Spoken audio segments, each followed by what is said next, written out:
واقعات بار بار سنے ہیں، لیکن واقعات سننا اور سنانا اصل ہوتا نہیں ہے، اس لیے سنائے جاتے ہیں بار بار کہ شاید کوئی بات دل پر چوٹ کر جائے، کوئی بات دل میں اتر جائے۔ طائف کے میدان کا سفر کیا، ہم سب پڑھتے سنتے رہتے ہیں، لیکن نہیں، اللہ کرے اللہ کرے اللہ کرے ہم پیدل کی جماعتیں بنا بنا کر سارے عالم میں پھرنے کی نیت کر لیں۔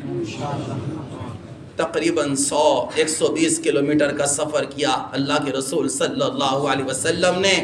اور میرے بھائیوں، جب طائف پہنچے ہیں اور طائف کے سرداروں کو دعوت دی ہے تو سرداروں نے میرے آقا نبی کریم صلی اللہ علیہ وسلم کو تانے دیے، او ہو، اللہ کو کوئی ملتا نہیں تھا نبی بنانے کے لیے، اللہ نے تمہیں کو نبی بنایا ہے، اگر تم واقعی نبی ہو تو تمہاری بات سے انکار کر دینا خطرے سے خالی نہیں ہے، اور اگر تم نبی نہیں ہو میں تمہاری بات سننا نہیں چاہتا، چلے جاؤ یہاں سے، جہاں تمہاری چاہت کی جگہ ہو وہاں چلے جاؤ۔ اللہ کے رسول صلی اللہ علیہ وسلم نے اور لوگوں سے بات کی اور لوگوں کو سمجھایا، کبھی یہاں کبھی وہاں، کبھی اس کو کبھی اس کو۔ کیوں؟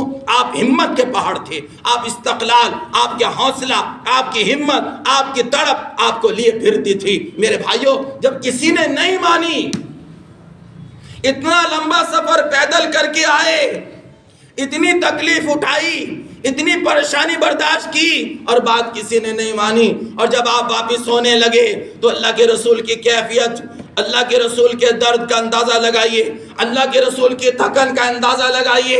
120 کلومیٹر پیدل چل کر گئے، انہوں نے مہمان نوازی بھی نہیں کی، آپ صلی اللہ علیہ وسلم کو ٹانٹ بھی کیے، تانے بھی دیے، اور جب آپ واپس ہوئے آپ کے پیچھے شیطان لڑکوں کو لگایا گیا۔ ان لڑکوں نے ہمارے آقا نبی کریم صلی اللہ علیہ وسلم کے پتھر مارے، تالیاں پیٹی۔ علماء کرام فرماتے ہیں 6 میل تک اللہ کے رسول کے پتھر لگے ہیں، حتیٰ کہ آپ بے ہوش ہو کر گر گئے، آپ کی دونوں ٹانگیں، پورا جسم لہو لہان ہو گیا، آپ کا خون نکل رہا، اور آپ کے نالین مبارک خون کے جاری ہونے سے رنگین ہو گئے۔ فرما رہے تھے پتھر لگے، کھال نیلی پڑی، پتھر لگتے رہے، کھال پھٹ گئی، خون رسنے لگا، اور میرے آپ کے آقا حضرت محمد صلی اللہ تبارک و تعالی علیہ وسلم طائف کے میدان میں بے ہوش ہو کر گرے ہیں۔ ایک نبی میں 4000 آدمیوں کی طاقت ہوتی ہے، میرے آقا نبی کریم صلی اللہ علیہ وسلم کے اتنے پتھر لگے، آپ بے ہوش ہو کر گر گئے۔ پھر آپ کو ہوش آیا، آپ کے غلام خادم آپ کے ساتھ تھے، آپ کو اٹھا کر چلنے لگے، شیطان لڑکے دوبارہ آ گئے، پھر پتھر مارے، اللہ کے رسول بے ہوش ہو کر گرے، زمین بھی رو رہی تھی۔ کیفیت کا اندازہ لگاؤ، یہ حبیب اللہ ہیں، یہ رحمت للعالمین ہیں، یہ خاتم النبیین ہیں۔ اے نبی جی، اگر تمہیں بنانا مقصد نہ ہوتا میں دنیا ہی نہ بناتا۔ دین کے خاطر قربانیاں دیں، کلمے کے خاطر قربانیاں دیں، میری امت جہنم میں نہ جائے اس لیے قربانیاں دیں، ساری دنیا کو جہنم سے بچانا ہے کو انشاءاللہ۔ کام کرو، کام سے کام ہوتا ہے، نہ کہ حسن کلام سے کام ہوتا ہے۔ میرے بھائیو، دوستو، بزرگو، نیت کرو، انشاءاللہ زندگی بدل دیں گے۔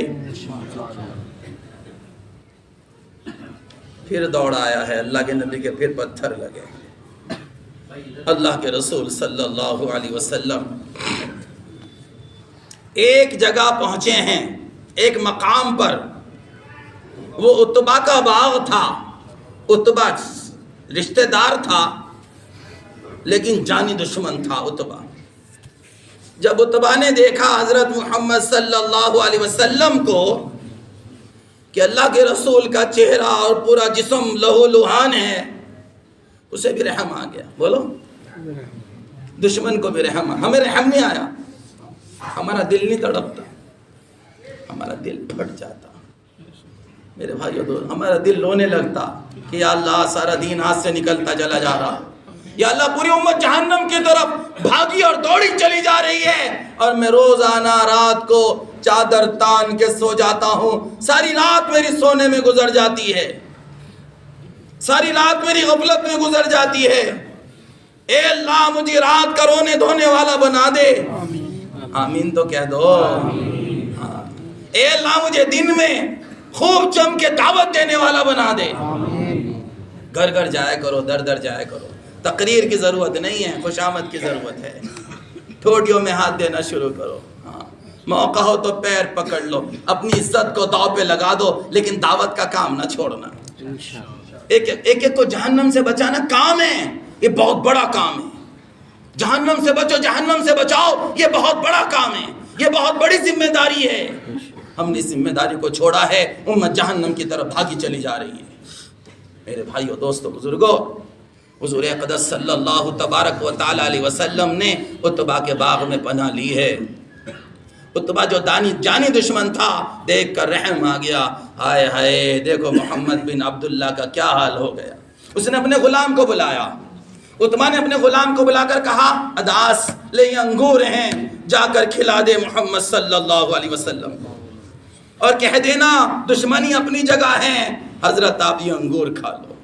وہ غلام انگور لے کر پہنچا رسول اکرم صلی اللہ علیہ وسلم کی خدمت میں، انگور پیش کیے، حضرت میرے مالک نے انگور بھیجے ہیں، آپ انگور کھا لیجئے، دشمنی اپنی جگہ ہے۔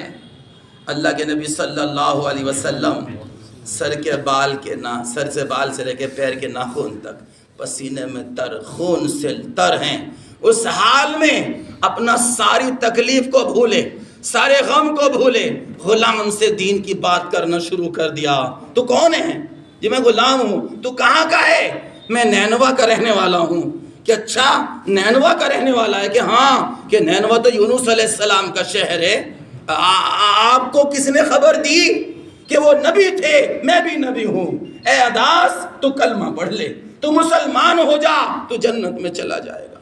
اس کے دل پر ایسا اثر ہوا، اس نے فوراً کہا اشہد ان لا الہ الا اللہ و اشہد ان محمد الرسول اللہ، اور اس نے پیر چومنے شروع کر دیے۔ عتبہ نے دیکھ کر یوں کہا، لو بھائی ہمارا غلام بھی ہمارے ہاتھ سے چلا گیا۔ اللہ کے رسول ہر ایک کو دعوت دیا کرتے تھے، وہاں چودھریوں نے بات نہیں مانی، غلام نے مان لی۔ پتہ ہے چلا پہلے غریب مانیں گے، غریبوں میں کام کیا کرو، غریبوں کے اندر گھسو، یہ قربانی دیں گے، یہ روئیں گے، یہ ادھار پیسہ لے کر جائیں گے، تڑپیں گے، ان کی بیویوں کی ضرورتیں قربان ہوں گی، اللہ کو پیار آئے گا، اللہ کا عرش ہلے گا، ہدایت کی ہوائیں چلیں گی، چھوٹے چھوٹے بچوں کی ضرورتیں قربان ہوں گی اور ہدایت عام ہوگی۔ میرے بھائیوں، 4 مہینے کی نیتیں کرو۔ وہ ایک اللہ کا بندہ 4 مہینے کی جماعت میں نکل گیا، غریب آدمی تھا، اللہ نے انتظام کر دیا، لیکن گھر کا انتظام نہ ہو سکا۔ بیوی بڑی اللہ والی تھی، بڑی نیک اور دیندار، صبر شکر والی تھی۔ 4 مہینے کی جماعت چلتے چلتے رمضان کا مبارک مہینہ آ گیا۔ پورا رمضان جیسے تیسے گزرا، عید کا دن آیا، چھوٹے چھوٹے معصوم بچے گھر سے باہر نکلے۔ باہر نکلتے ہی بچوں نے دیکھا سب کے سروں پر نئی نئی ٹوپیاں اور نئے نئے کرتے۔